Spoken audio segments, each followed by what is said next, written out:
হে বন্ধুগণ, কেমন আছো তোমরা সবাই? Welcome to my channel. আজ হলো 22 অক্টোবর 2021। আজ আমাদের উড়িষ্যা রাইডের ডে 2। আমরা গতকাল রাতে এখানে বালাসোরে এই হোটেলটা এসেছিলাম। কালকে আমি হোটেলের রুমের খুবই বাজে অবস্থা হয়েছিল, তাই আমি দেখাইনি রুমের। এইটা হচ্ছে আমাদের রুম। তো এখনো অবধি খুব একটা যে গোছালো আছে তা নয়, কিন্তু কালকের তুলনায় আজকে অনেকটাই ভালো আছে, সেহেতু দেখাতে পারলাম। তো আজকে আমাদের প্ল্যান আছে এখান থেকে বেরিয়ে দারিংবাড়ি ঢোকার। দারিংবাড়ি এখান থেকে অলমোস্ট 410 কিলোমিটার হবে। তো আজকে আমরা ট্রাই করবো যতটা সম্ভব তার দারিংবাড়ি কাছাকাছি পৌঁছানোর। দেখা যাক, মেনলি তো আমাদের মেন টার্গেটই থাকবে আজকে দারিংবাড়ি পৌঁছানোর, কিন্তু দেখবো কতটা আমরা কাছাকাছি যেতে পারি আজকে।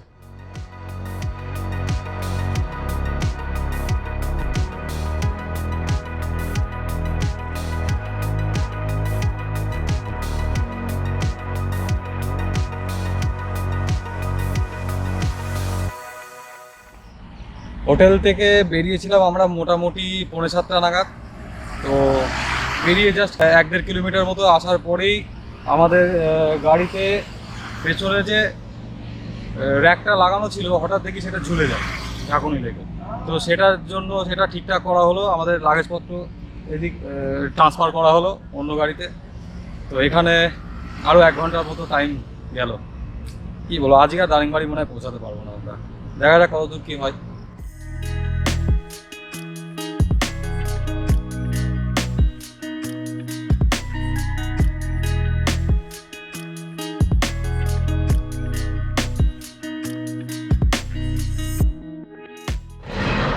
বালাসোরে আমাদের হোটেল থেকে এই অবধি প্রায় অলমোস্ট 150 কিলোমিটার আমরা কভার করে ফেলেছি। এখান থেকে কটক আর মাত্র 17 কিলোমিটার বাকি, আর ভুবনেশ্বর 38 কিলোমিটার বাকি। আজকে দিনটা প্রচণ্ড খারাপ চলছে আজকে। এক তো ওই সকালবেলায় লাগেজেসটা ওই সমস্যা হলো, তারপরে আমাদের যে হর্নেট গাড়িটা আছে সেটাতে ইঞ্জিনে একটু সমস্যা দিচ্ছে, হিটিং ইস্যু দিচ্ছে, সেই কারণে আমরা এখন দাঁড়িয়ে একটুখানি ইঞ্জিনটাকে রেস্ট দিচ্ছি। তো এইবার আস্তে আস্তে এবার এগোবো আমরা কটকের দিকে। ভাবছি ভুবনেশ্বরে গিয়ে লাঞ্চটা সারবো আজকের। দেখা যাক, আজকে মনে হয় না দারিংবাড়ি পৌঁছাতে পারবো। এবার দেখি কতদূর কি যাওয়া যায়। রোদে গরমে অবস্থা প্রচণ্ড খারাপ হয়ে গেছে। এরপর আমরা আমাদের জার্নি কন্টিনিউ করি। প্রথমে কটক, তারপর কটককে পেছনে ফেলে ভুবনেশ্বর এসে পৌঁছাই। সেদিন ভুবনেশ্বরেই আমাদের লাঞ্চটাও আমরা সারি।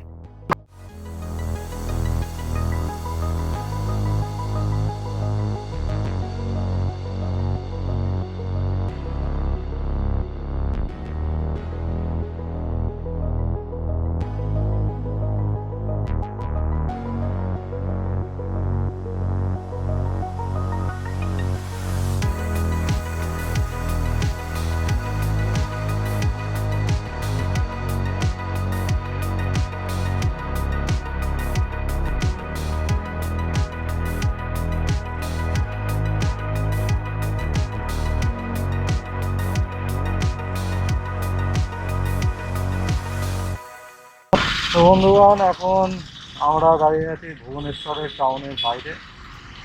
আর ভুবনেশ্বরে এসে আমরা আজকে আমাদের দুপুরের লাঞ্চটা সেরে ফেলেছি। তো আজকে আমরা দারিংবাড়ি যাচ্ছি না, আমাদের প্ল্যানে একটু চেঞ্জ এসেছে। আজকে আমরা যাব হচ্ছে গোপালপুর। কেননা আজকে যদি আমরা দারিংবাড়ির জন্য বেরোই তো আমরা পৌঁছাতে পারবো না, অনেক রাত হয়ে যাবে। আর গোপালপুর এখান থেকে দেখাচ্ছে 160 কিলোমিটার। তো সেইটা আমরা ট্রাই করছি গোপালপুর যাওয়ার। দারিংবাড়ি আমরা পরের দিন যাব। এরপরে আমরা এগোতে থাকি গোপালপুরের দিকে।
রাত 9টা নাগাদ আমরা গোপালপুর পৌঁছাই।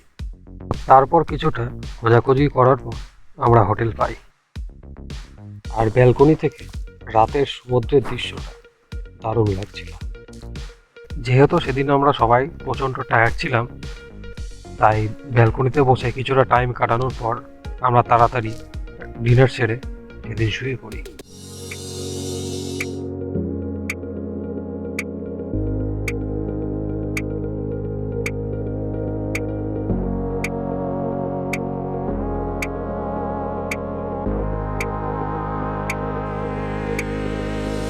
তো বন্ধু, ভিডিওটা কেমন লাগলো তোমরা জানিও। আর ভালো লাগলে একটা লাইক করো, আর চ্যানেলে যদি নতুন হও তাহলে অবশ্যই সাবস্ক্রাইব করো। তো বন্ধু, আবার তোমাদের সাথে দেখা হবে পরের এপিসোডে। Till then, keep dreaming, keep writing your own story.